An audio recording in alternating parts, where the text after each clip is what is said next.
Dear Mr. President, distinguished guests, and above all, people of Kenya, I stand here before you, deeply honored by the privilege that Kenya, a proud and powerful nation of the African continent, has bestowed upon me to address the Kenyan people on behalf of the people of Slovenia.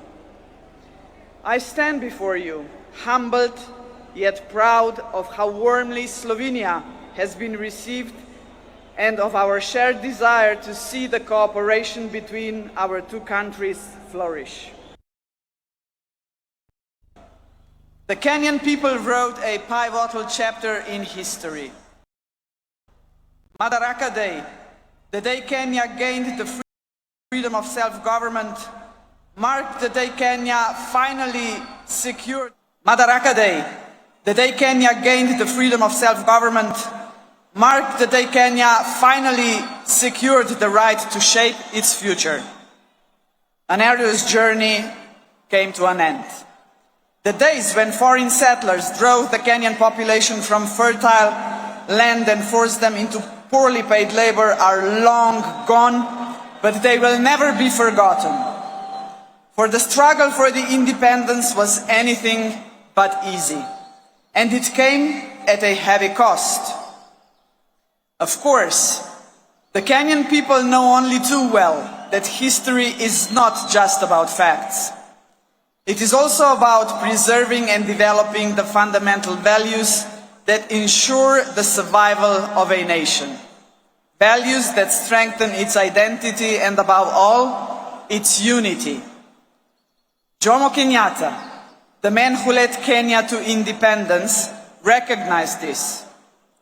He also knew that Kenya's unity alone would not be enough to secure a bright future of Africa. Africa must also unite. A strong Africa, ladies and gentlemen, means a strong Kenya. In this context, we must recall another milestone anniversary. The year 1945 not only marked the end of the Second World War. That year, 80 years ago, the Pan-African Federation was created.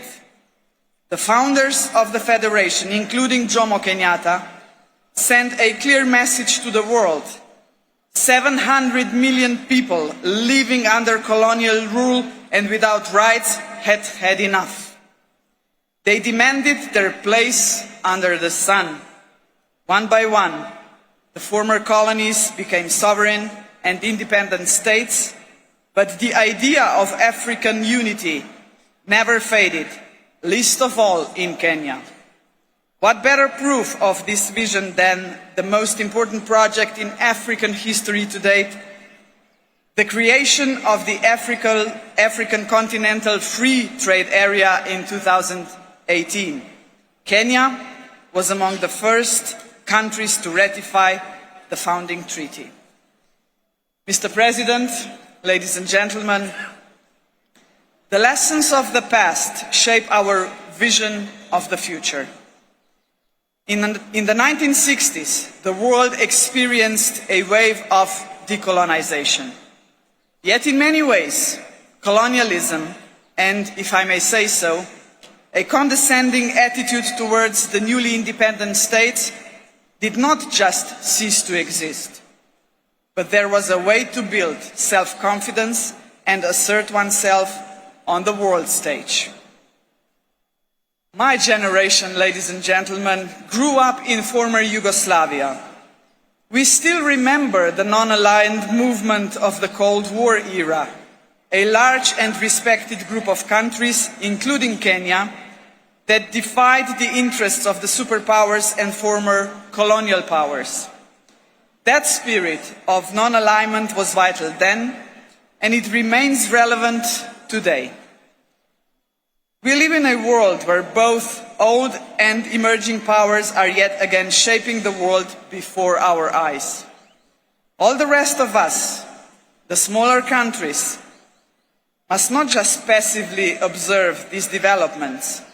We must ask ourselves, what about us? Are we ready? ready to raise our voices. And Mr. President, we are ready. Both our countries are preparing for the future, and we have chosen the right path. Sustainable economic growth, protection of rich biodiversity, a strong will to keep pace with rapid scientific development, a commitment to multilateralism, to international cooperation and tackling common problems. These are the values that unite us. As you know, Slovenia is currently serving as a non-permanent member of the United Nations Security Council. Our diplomats take their role seriously and responsibly. They speak out whenever injustice is done to people all over the world, whenever innocent lives are lost. Kenya, too, brings a rich, in many ways unparalleled experience in multilateralism. The international importance of the country is reflected in the fact that several United Nations agencies are based here. Both our countries believe in multilateralism because peace, justice and prosperity should not be the privilege of some at the expense of others. We are, after all, an international community, and in a community we look out for one another. And in a community, solidarity matters. In a community, cooperation must be our goal, not selfishness. In a community, peaceful settlement of disputes, not wars, must be the norm. Only such a united community will be capable of confronting the world's most urgent challenges, such as poverty and climate change, lack of access to basic needs and social exclusion. This is why we should be proud that there are several projects in which Kenya and Slovenia are working together to support each other in tackling this kind of challenges. Dear Mr. President, dear people of Kenya, the Slovenian people celebrate Madaraka Day with you. We are a young country, but we too have our own story of struggle for independence.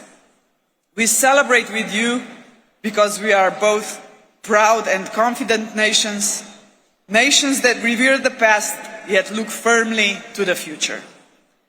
We must not be discouraged by the troubled world in which we live. We should look for opportunities that lead to a strong economy, scientific progress, innovation and environmental protection. Unity and determination have brought us this far. They will take us even further. As late Kenyan and African literature giant Ngugi wa Thiong'o had said in his Dreams in a Time of War, believe in yourself is more important than endless worries of what others think of you. Value yourself and others will value you. Validation is best that comes from within. Happy Madaraka Day. Asante sana.